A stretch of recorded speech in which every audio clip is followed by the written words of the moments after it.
welcome to another edition of Church and State with Chris Farrar and Brian McCall, where we document in Technicolor the implosion of church and state in the modern times. Okay. Well, That's a pretty good summary of what we do. end of show. Well, how's the And with last that, couple I'll of take weeks? a sip of coffee. Right.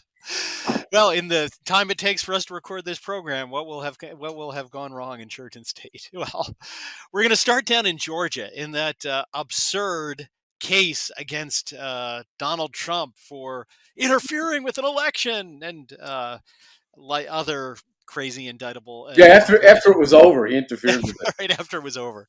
But they've been, they kept going after him. They tried this silly case in New York. They finally they got Smith, their uh, special prosecutor, that's a political operative, to bring the documents case. Then that had no traction, so they finally got this excellent, just above board prosecutor in Georgia to bring this case related to the 2020 election. But we had some interesting news about this wonderful prosecutor. What did we find out this week about her? Well, you,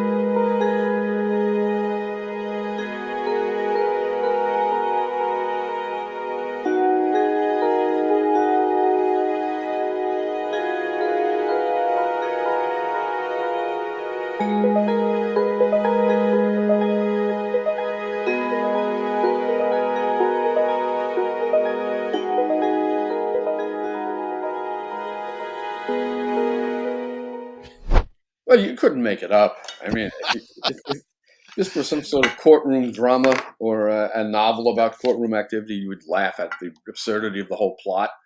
So Fannie Willis, another of these affirmative action mediocrities, was promoted to a very powerful position and is not qualified for it at all, hired her clandestine lover in the process of breaking up his marriage to be her special prosecutor. The guy has no experience whatsoever in prosecuting RICO or even a felony prosecution.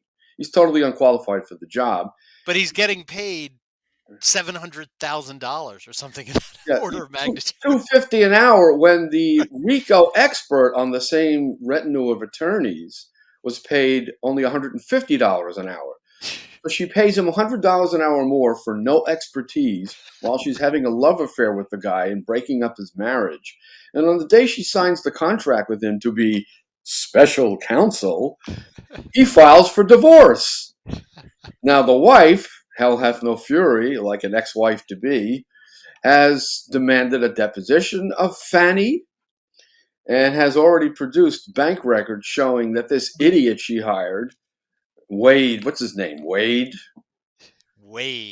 Yeah, Wade, that he bought plane tickets in Fannie Willis's name on the bank account used by the marital unit that's now being broken up in a divorce proceeding. That's how arrogant this guy was. So confident that he'd never be caught, he buys plane tickets for his paramour on the credit card. Well, So and they tried to keep this secret because even though it was all these things were filed in a public divorce proceeding, they got the judge to seal the records, and lawyers for those other people convicted or not convicted, indicted along with Trump, have been trying to get this divorce proceeding open so they could look into this shenanigans.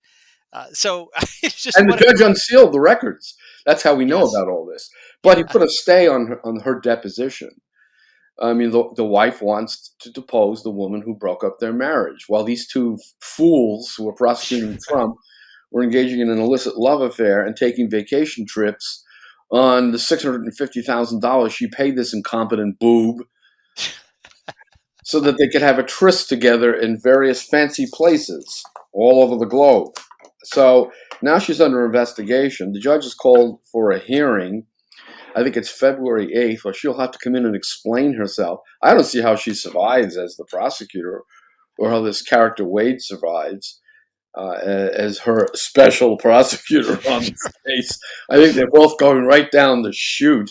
wow. She should be facing an ethics charge, maybe a suspension or disbarment. I mean, if the lawyer involved in defending Trump had committed these atrocities, it'd be disbarred. I mean, Rudy Giuliani has had his license suspended for questioning the election outcome. Right. I So, mean, it is just really, you couldn't have made this up. When I first read the story, I thought that can't be true. They're not that stupid that they would have this kind of a person leading the charge, but they actually do turn out to be that stupid. well, here's why. They are the beneficiaries. You hear all this talk about white privilege. No, there's no white privilege. They're the beneficiaries of black privilege. Because of their skin color, they got promoted to these positions. Because of his skin color, she picked him to be special prosecutor. And then they're having an affair, breaking up the guy's marriage, and they think that they're insulated from all consequences because they have black privilege. It's the Mhm. affirmative action culture. Well, now they have hell to pay. I don't see how she survives. I don't see how he survives. If the case gets turned over to a different prosecutor, maybe you'll take a look at it and realize, gee, you really can't criminalize sending tweets and having meetings and making phone calls and objecting to the outcome of an election where you had millions upon millions of mail-in ballots that could have come from anybody with little or no signature verification. And when Trump lost the election by basically 22,000 votes spread over 3 battleground states, if he had had 22,000 plus 1 votes, something very close to that number, it would have been a tie in the Electoral College. It would have gone to the House of Representatives and he would have won the presidency. Who wouldn't be questioning the outcome of that election? Right. So, this just goes to show that in the end, karma, if you want to call it that, still operates. And people, what goes around does still come around, even for people with black privilege. Wow. Well, it does raise sort of a deeper question. President Trump was often quoted as saying, if you don't have a border, you don't have a country.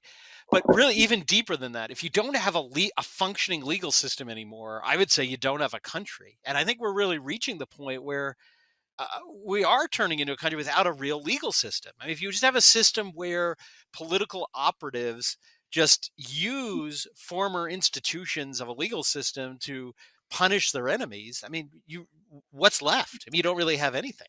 But look at the paradoxical outcome of this. It actually is propelling Trump into the White House. And why is that? Because you hear about the 99 felony counts, but everybody knows that the 3 indictments are all shams. They involve crimes that no one has ever been charged with in the history of the United States of America. And then the civil proceeding in New York, where they're trying to take away his entire business empire because they don't like his evaluation of his properties. The judge thinks they're worth less. Oh well, then just take away his whole business because Judge Engoron thinks the properties are worth less. It's all sham. It's sham proceedings, all of them, every single one of them launched by a Democrat prosecutor or a Democrat attorney general against the leading candidate to unseat Joe Biden. Everybody sees this. Everybody knows that it's a sham. And everybody says, the people who are voting for Trump say, wow, if they fear him that much, if they're willing to make up crimes and try to take away his business and throw him in jail, that's the guy I have to vote for. That's the paradoxical outcome here. In fact, I would say what Trump needs now to really ensure his election is another indictment. Come up Well, with one. Go right ahead. Make his day. well, I mean, it is true because back when I was growing up in the 80s and 90s, if there was any politician who they said, "Well, we're actually looking into that we might indict them, they might have done something," or lo and behold, get an indictment, they'd be out of the campaign the next day. There'd Oh, be absolutely. it'd be over.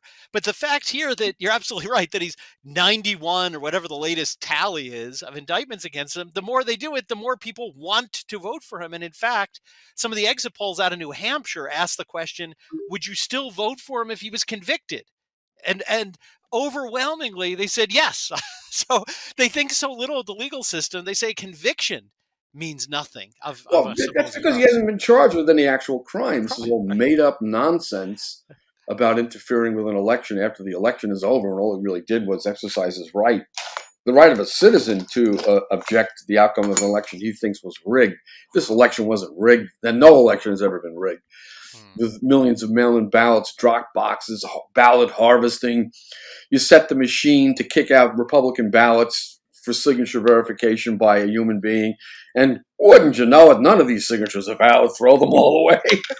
I mean, there's so many different ways that he was cheated out of this election.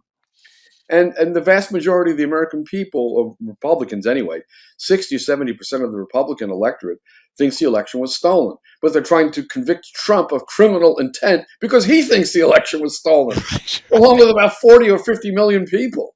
Exactly. It's just ludicrous. Everybody knows it. So I don't think it's going to be a problem for him in the end. And I think these cases are all, in one way or another, going right down the tubes, along with the attempt to kick him off the ballot in Colorado. That's another ludicrous attempt to weaponize the judicial system. And everyone can see it. Even the Democrats are skeptical of a lot of these maneuvers. So Well, we'll and see. that one, the Supreme Court accepted that case, so they will There's presumably only one reason they accepted it. We know what which the is outcome. The outcome has to be that they cannot basically apply the 14th Amendment to knock somebody off the ballot based on their own interpretation of what an insurrection is, much less engaging in an insurrection. A, it wasn't an insurrection. It was a bunch of people who walked into the Capitol building, many by invitation. And B, Trump did not engage in insurrection. All he did was send some tweets telling people to be peaceful. So there's no way that survives. So we'll just see what happens. But it's just a sign, as you say, of the implosion in church and state. All of the institutions. I mean, Benedict said this in his Christmas address, I believe it was 2005, when he said that the structures designed to ensure moral consensus are collapsing. And he likened our situation to the situation of Rome at the moment of its fall. And he used the liturgical formula. He recited the liturgical formula that was in use in the Roman liturgy at the time of the fall of Rome. And that formula is, come, Lord, and that you may save us. Unleash your power and come that you may save us. well, and speaking of the fall of Rome, the Nero that is presiding over the fall of Rome met with his in-house journalist this week. Now, you mean the Pope? Yes. Well, no, the Bishop of Rome. He doesn't Bishop use of Rome, right, as that. he Remember insisted that he Yes, was, yes. And it's interesting. Every totalitarian regime that we've seen, one of the key hallmarks of them is a controlled press, is a subservient press that is not there to actually ask hard questions, but cover up bad facts. So Francis met with his controlled press, the accredited journalists, on January 22nd. First of all, he does this a lot. He tried to begin with a lame joke, which usually falls flat. The meeting started at 8 o'clock, and he said, I woke you up too early, he told the journalists, and nobody laughed. In any event, he went on to speak to the journalists to thank them for crack journalism, for investigating the corruption of the Vatican. No. He went on to say he wanted to thank them for the sensitivity which you have so often when you often speak about the scandals in the church. There are many of them. And Gloria TV, who reported this, put in brackets next to them, mostly created by me, which I thought was great. But going back to Francis' or words, those who think like him in the hierarchy. right. And I have often seen in you a great sensitivity, a great respect, and almost, I say, shameful silence. Thank you for this attitude. So, in other words, he's saying, thanks for not outing all my buddies who are corrupt, like Cardinal Yeah, Madrigada. he does this a lot. He says to use the modern cliche, he says the quiet part out loud.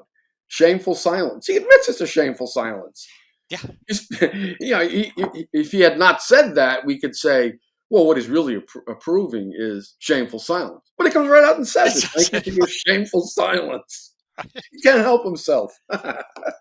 Well, this is all the part and parcel of the great renewal of the church at the Second Vatican Council, when the seminaries were invaded by homosexuals who were not screened out, according to the instruction that was in effect at the time in the 1960s, which said, by the way, that even men who display effeminacy, whether or not they've engaged in homosexual acts, must not be admitted to the seminary, because men who act like sissies are not going to be well configured to Christ, who was the man par excellence, as well as being the second person of the Holy Trinity. So that instruction was ignored. The seminaries were invaded by effeminate men and homosexual men. And now we're reaping the whirlwind. And now, as I was at the Vatican in 2000 for the so-called pedophiles summit, they tried to call this a problem of pedophilia. It was actually a problem of rampant homosexuality. And I posed the question to Cardinal Wilton Gregory. He wasn't the cardinal then, about why they weren't enforcing the 1960 instruction, 1960 or 1962. And he said, and this is quoted in the New York Times, that it's a struggle to keep homosexual men from becoming the majority of the American priesthood. It's a struggle. Well, no, it's not. You Now, can't. well, they've lost that struggle Yeah, apparently. right. I mean, and now we have the blessings of homosexual couples by homosexual priests. Right. So It's all if this is not the great apostasy, then there never will be a great apostasy. it's all in the family. No, but it reminded me of a story of a traditional priest who was in a traditional seminary, and he said there was, a guy in his class that everybody kind of stayed away from. Again, no proof that he was homosexual. It was just very effeminate, as you said. And the day came when they were going to be given their cassocks, and he was gone. He wasn't there. He didn't get his cassock. So this priest, who was a seminary at the time, said, "Hey, where's so and so?" And so he just said, "We couldn't have somebody walking around in a cassock, shaking himself the way that guy used to." And that was it. So it's not really hard to not let them become the majority. You control the seminaries. You Well, control who gets this just ordained. shows the wisdom of the church's discipline before Yes. the great renewal took place. And again, the instruction said you don't even really have to look into whether someone is engaging in these despicable acts of grave depravity. Just find out whether this person is effeminate. Yes. We don't want effeminate people being admitted to seminary because there's a problem there. You don't have to inquire any further than that. But now, of course, we have blessings for practicing homosexuals by not only effeminate men in many cases, but men who are gay, as they call themselves. So what can we say about this except that Francis has accelerated that process of basically the normalization of sodomy, both inside the church and in the larger society, where we see a relentless drive to normalize what the catechism that Francis has yet to overrule, although I'm sure he would like to, calls acts of grave depravity. That's what they are. And the problem we have on this issue is, even among political conservatives, is that they surrendered the territory that should have been defended when they accepted the idea that there are these gay people about whom one can say nothing negative. It's just another way of showing how you love someone. So once you accept the idea of gay people and their gay activities, you've surrendered on the issue of sodomy. And when you surrender on the issue of sodomy, you've basically surrendered on the whole of Catholic teaching on sexual Yes. morality. Yeah. It all What's left to collapses. defend if you're willing to normalize sodomy? Absolutely. Well, it's interesting. Timothy Flanders over at 1 Peter 5 has been running a couple part series, maybe part 4 or 5, where he basically coined a term. He says the government of the church we live under is now a pornocracy. And, I mean, it's particularly with the revelations we talked about last time of Cardinal Fernandez, the what was that doctor, the doctor in the '90s that was like the sex therapist, Oh yeah, Ruth. Yeah, Doc, Ruth. Somebody. yeah, Dr. Doctor Ruth. Ruth. Dr. Ruth. Yeah, who's the Doctor Ruth of the Vatican.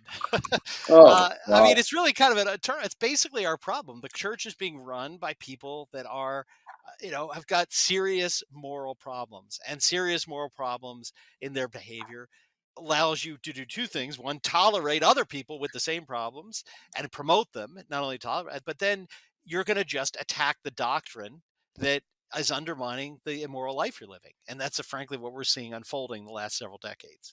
Well, let's remember what St. Peter Damian said about this vice which was spreading in the clergy in the 1000s, the early 1000s.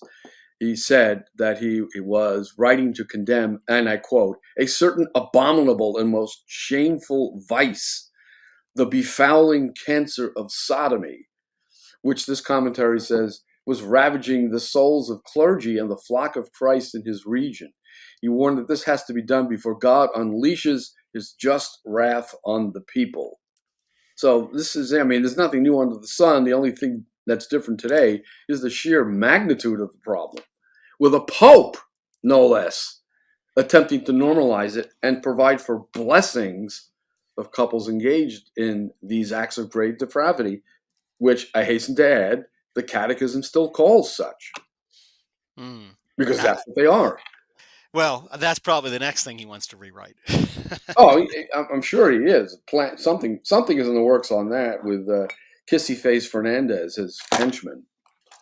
But we'll see. I mean, by the way, they just uncovered a trove of other semi-pornographic writings that this lunatic produced around the same time he produced that disgusting book that we read so much about in the conservative or traditionalist Catholic press. Well, and interesting. Some people are claiming Fernandez he apologized, he disowned, he did nothing of the sort. All he Nope. said is, "I wouldn't write it today." Right? Which, okay, well, you did write it and you did publish it, but it's interesting. You're right. There's been this move since Vatican II to just sort of lump the sin of sodomy together with, it's like they're all sins. I actually remember I was taking a course in Dante, reading Dante's Divine Comedy, and we got to the deep in the seventh circle of hell where the sodomites are found. And I was pointing out, well, they're there because this sin is much more grave. It's not just it's actually in with the sins of violence. It's not a sin against lust, a sin of lust. It's a much more serious sin. Like, oh, no, any any sin that involves infidelity to marriage, it doesn't matter, they're all the same. I'm like, then why are the lustful up in circle one? There's a woman that commits a sin, Paolo and Francesco. Dante meets the very top of hell, but the sodomites are down here, right? It's clearly, this is something worse than other forms of sexual sins. Now, obviously, as any mortal sin is going to condemn you to hell. You're in hell. You're in hell. But as Dante said very clearly, all punishments are not equal in hell. Things are worse than others. But that's all thrown out. They just want to lump it all together with any sin against purity is the same. Yeah, well, the other sins against purity committed in with the acts that are peculiar to marriage, the normal acts peculiar to Yes. marriage, are not acts of grave depravity, but they are grave sins. The Yes. difference here is that we have a grave sin attached to an act of grave depravity. It's interesting, though, that sodomy is only in the seventh circle, whereas in the ninth circle we have those who are guilty of treachery or betrayal, Yes. who are submerged, as we see, in ice. Yes. So Or betrayal. actually, in the case of popes who betray the church, they're stuck upside down into a baptismal font, being pushed into the ground of hell. Well, that's a detail that I hadn't thought of. Wow, that's quite the image. And then as each next pope comes that's condemned there, they push the next one, the one ahead of them, further down. I need to take a course in the Divine Comedy. Yeah. Although there's nothing comical about this, but to tie it up, in a great Yes. big bow Yeah. with the orientation that we have in these proceedings, which is that of Fatima, this is the time of the great apostasy. There's no question about it. This is the unfolding of the third secret of Fatima, which now extends even to a pope who is attempting to normalize acts of grave depravity and rewrite the moral teaching of the church on sexual morality and the sixth commandment. And Mm. as if we needed any other indication that we're in the midst of the great apostasy, this pope has provided it in spades. Which means, of course, there's a positive side to this. We've reached the final stage of a process. And when Well, that final stage is concluded, then we'll have the restoration. There's no other way to characterize what's happening now. it's always darkest before the dawn. Absolutely. So we end, as always, on this note of hope. There's always hope, and of course, we can't really obsess over these things to the point where we despair. And we have to remember that for each of us, the end of the world can come unexpectedly. It could come today, it could come tomorrow, it could come a year from now. We should always be mindful of our own individual fate and our own particular judgment, even if we rise up in defense of the church as a whole against these scandals. Absolutely. Whether the rest of the world ends or not, your world's going to end at the day of your death.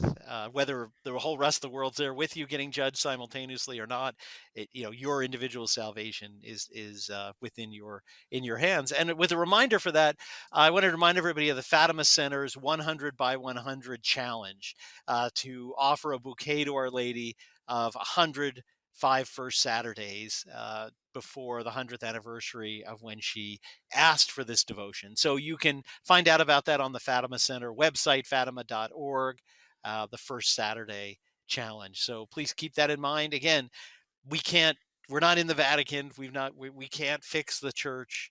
But what we can do is answer Our Lady's call to prayer and penance, and a particular request for the first Saturdays. I think that's a great note on which to end. And we look forward to the next time. Yeah, the right things are developing in the church and state in a couple of weeks. Who knows what we'll have to talk about? I'm sure it'll be something sensational. As always, take care, Chris. Take care.